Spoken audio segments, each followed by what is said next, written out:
Lorena, vienen, amigos oyentes, vienen los días de fin de año. Vamos a ver un poco las implicaciones laborales que trae consigo el fin de año y cómo, sobrellevar o encontrarse y resolver los desafíos legales y operativos que esto representa. Está con nosotros Ana Carolina Ríos, que es abogada y asociada senior de Venturia Legal, esta vez sí lo dije bien, porque vamos a hablar de feriados en Panamá, horas extra, demanda alta laboral y los contratos temporales de temporada. Así Bienvenida. es. Tema interesante. Así es, John y Lorena, gracias como siempre por este súper espacio aquí en Entre Comillas. Es correcto, o sea, lo que acabas de decir es tal cual. Viene fin de año, hay una demanda laboral importante, ciertas industrias ven un repunte súper importante en su operación, entonces se requiere más personal, se requiere que el personal que ya se tiene trabaje un poquito más. Se requiere operar en días patrios, se requiere operar en fiestas de Navidad. Viene, como quien dice, el auge de nuestros feriados. Los próximos 7 feriados, los que faltan, van a suceder entre noviembre y diciembre. Entonces, suceden un montón de cosas y laboralmente tienes que estar preparado y saberlo manejar porque sabemos que todo esto mal hecho lleva a tener Hay riesgos. empresas que se van, por ejemplo, el viernes, que creo que es 29, sí, creo que es, y por ejemplo, el primero, lunes, martes, miércoles no trabajan y no regresan hasta el jueves 5, o sea, casi una semana.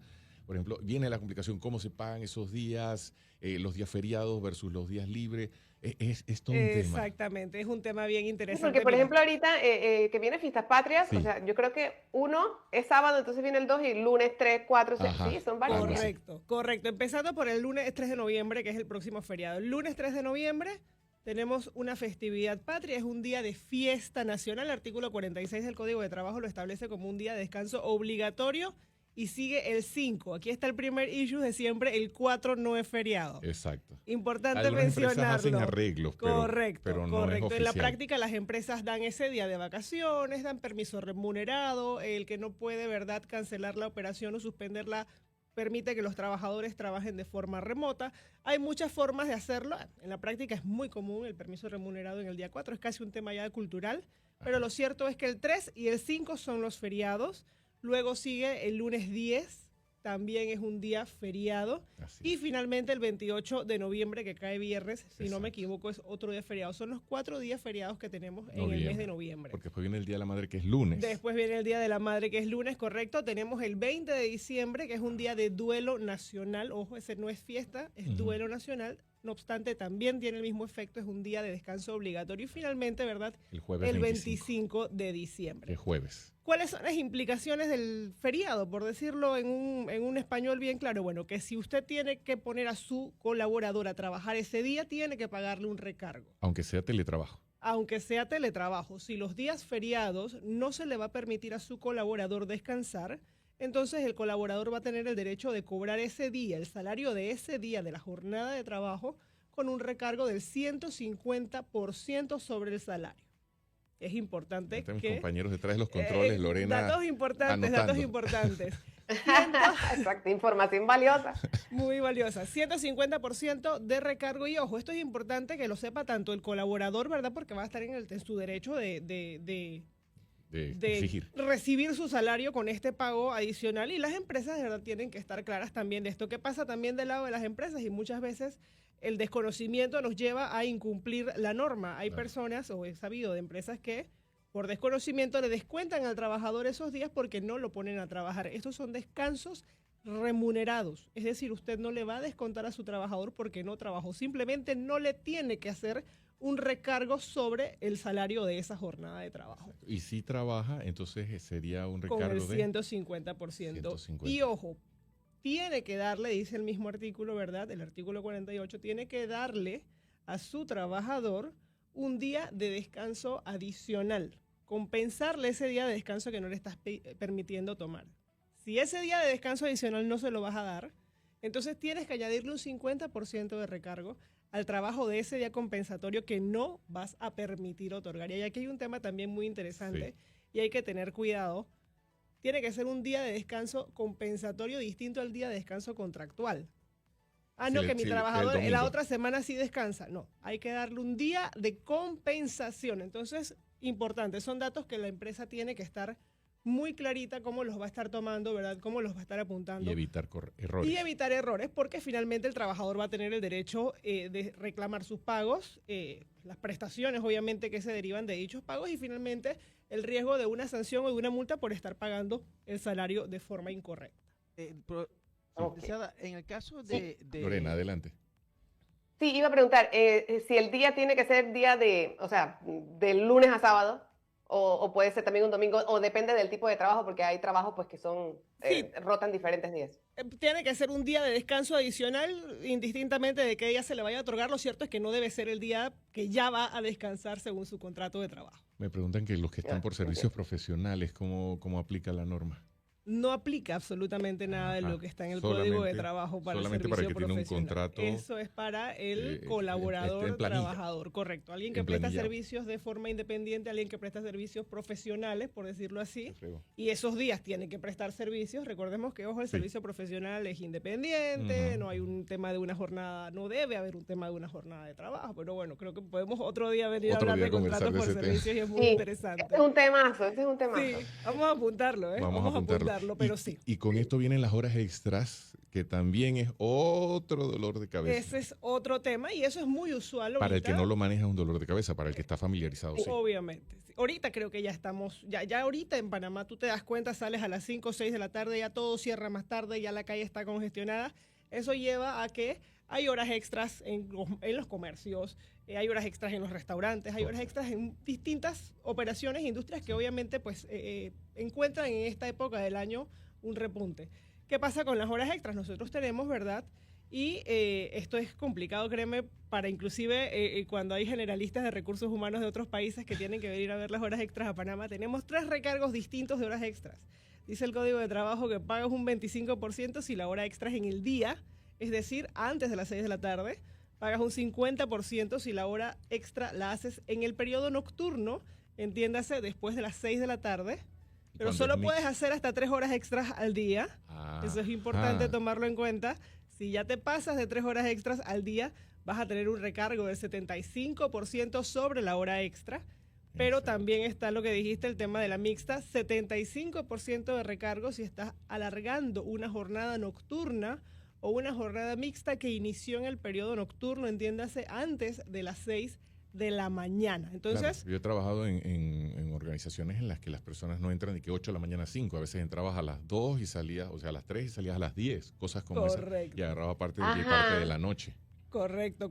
Esas son las jornadas mixtas, pero dice el código que una mixta solo puede tener hasta 3 horas en el periodo nocturno. Si ya tienes más de 3 horas en el periodo nocturno, ya no eres mixto, ya eres nocturno. Entonces son detallitos que a la hora de calcular el periodo de la jornada extraordinaria y pagarlo, tienes que estar muy claro en el momento en el que está incidiendo, ¿verdad? En el momento de la jornada, día o noche. Día para el Código de Trabajo es de 6 de la mañana a 6 de la tarde y noche es de 6 de la tarde a 6 de la mañana. Entonces son varios detalles. Sí, primero, muchos. el recargo tema es muy amplio. Súper amplio. Porque, por ejemplo, perdón. No te preocupes, Le iba a preguntar, por ejemplo, en el mall, que la mayoría de las tiendas del mall abren a las 10 y cierran a las 7, más o menos de lunes a viernes.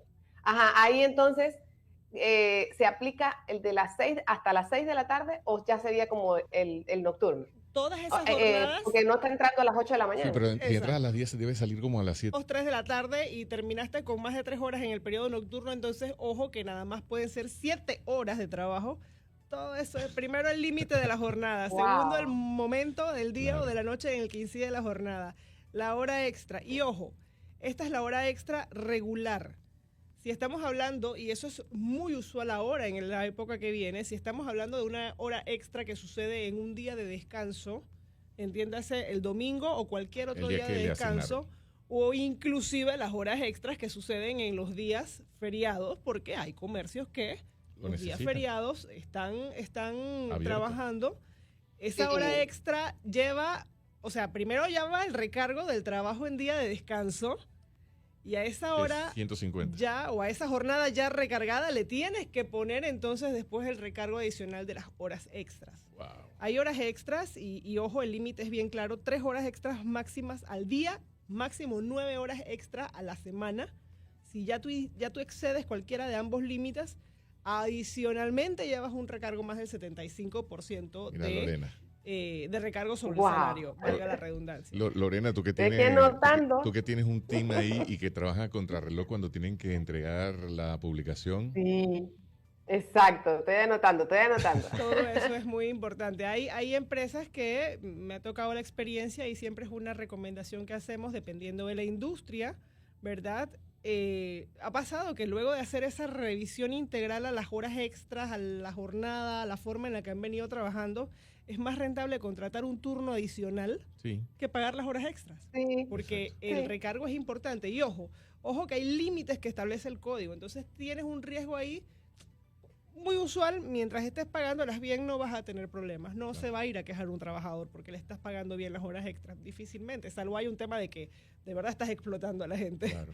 Pero lo cierto es que el Código de Trabajo establece los límites, dice no más de 3 días, no más de 9 a la semana, entonces también tienes un riesgo de que te sancionen por no estar respetando la norma es muy clara. Los códigos, por no estar respetando, los límites de la jornada extraordinaria. Ana Carolina, y el tema de los contratos temporales, porque también durante este periodo hay personas que empiezan a trabajar, bueno, no sé, noviembre a enero, no sé, pensando en voz alta. Sí. ¿Qué pasa, por ejemplo, cómo estructurarlos correctamente? Entramos en el delicado mundo de los contratos definidos. El contrato definido por sí mismo no es un contrato discrecional. Hay que tener cuidado en la forma en la que se utilizan los contratos definidos.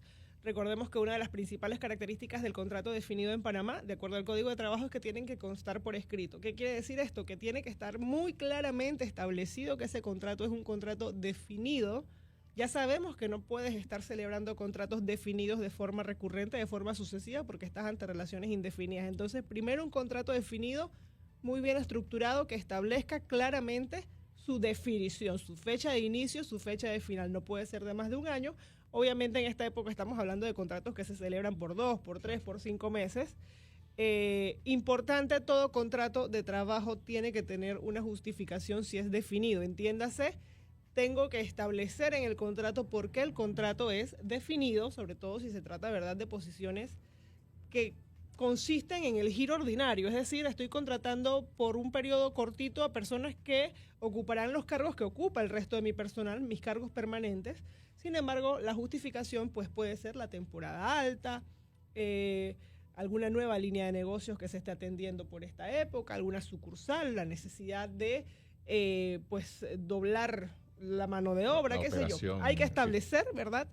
Obviamente las justificaciones, las reales o las más contundentes, las que podemos encontrar con mayor claridad establecidas en un contrato, es cuando uno contrata personas para cubrir vacaciones, para cubrir licencias de maternidad, para cubrir algún tipo de permiso que se esté dando, ¿verdad? Y se necesite cubrir una vacante interna que surge por este motivo. Bueno, una forma es cubrirla con un contrato definido. Lo cierto es que en esta época surgen más bien la necesidad de aumentar la mano de obra, la demanda laboral crece y surge la necesidad de celebrar estos contratos temporales. Entonces es muy importante que tengamos cuidado con esos contratos temporales. Obviamente, como todo contrato de trabajo, de conformidad con el código, tiene que pasar por el registro y el sello del Ministerio de Trabajo. Sí, tiene que constar la vigencia, su periodo de prueba, tiene que constar, ojo, los periodos de prueba pueden existir en los contratos definidos, obviamente tiene que ser consona la vigencia del periodo de prueba con la vigencia del contrato. No vas a hacer un contrato de 3 meses con 3 meses de prueba, eso es ilógico. Puedes hacerlo con menos periodo de prueba, pero todos estos detalles tienen que estar muy bien grabados en el contrato. Y en una semana, el próximo martes, Ana Carolina tiene un webinar, ¿no? Si no me equivoco. Correcto. La Asociación Nacional de Recursos Humanos, ANRE, va a tener un webinar el próximo martes 28 de octubre a las 10 de la mañana, gratuito. Esto es importante porque los webinars que hacemos en ANRE siempre son gratuitos para los socios. En esta ocasión es un webinar gratuito para todo público y vamos a hablar de este interesante tema. Voy a estar yo, Ana Carolina Ríos, ya me conocen algunos, ¿verdad?, de Venturia Legal, y va a estar conmigo también Lourdes Bishop de Fabrega Molino. Ambas somos parte del Comité de Políticas Públicas de ANRE y vamos a estar compartiendo con ustedes, obviamente, mucho más ampliado este tema que hemos estado conversando hoy, precisamente para eso, para darle ese último repasón antes de que empiece la temporada alta, antes de que empiece el fin de año y estemos claritos en nuestros departamentos de recursos humanos y planilla de cómo tenemos que pagar, de cuáles son los días feriados, si realmente tengo algunas responsabilidades o no y cómo hacerlo de la forma correcta. Fin de año, máxima precisión, es totalmente gratis. Yo sé que hay muchas personas interesadas. ¿Cómo se registran? Se tienen que meter a las redes sociales de ANRE. Ustedes busquen ANRE en Instagram, busquen ANRE en LinkedIn, en Facebook. ANREH, que es la abreviatura de Asociación Nacional de Recursos Humanos, exacto. ANRE Panamá, lo buscan ahí van a encontrar los links de registro y automáticamente, ¿verdad?, van a poder participar con nosotros de este interesante webinar. Me encanta porque es gratuito, Lorena. Me encanta, es que yo lo voy a agendar ahorita que terminamos aquí el programa. Uno no se puede perder esta valiosa información que nos va a estar dando Ana Carolina y sus socios. Y si quieren asesoría sobre estos temas, ¿cómo contactan a Ana Carolina y al equipo? Bueno, Ana Carolina y el equipo de Venturia Legal estamos para atenderles en el 223-6080. Nuestras oficinas están súper céntricas, ubicadas en San Francisco, ahí entre el final de Vía Porras y Calle 50, al frente exactamente donde está el autocajero del Banco General. Okay. Ahí están las oficinas de Venturia Legal y, nuestro email también, info@venturialegal con V. Todo lo que necesiten saber de temas laborales y muchos más, ahí estamos a la orden. La vamos a volver a invitar porque tenemos que hablar de salario mínimo y si quieres en noviembre. Ya el Ministerio de Trabajo se pronunció y dijo que se va a instalar la comisión de salario mínimo. Hay una expectativa muy grande. Claro. Hay actores importantes que ya no están en el... No entrar en detalles, pero sabemos que esto va a ser interesante esta negociación. Recordemos que la última vez, en el 2024, el decreto salió ya habiendo iniciado el año 2024. Generalmente sale los últimos días del año, lo tenemos el 30, casi el 31 saliendo, ¿verdad? Pero en esta última ocasión se demoró todavía más. Fue bien álgida la discusión del salario mínimo, así que yo pienso que las expectativas para este nuevo salario mínimo que muy probablemente vamos a recibir, recordemos que no es obligación subirlo, es obligación revisarlo. Exacto. No obstante, nunca ha sucedido, ¿verdad?, en los últimos años que no haya habido un incremento.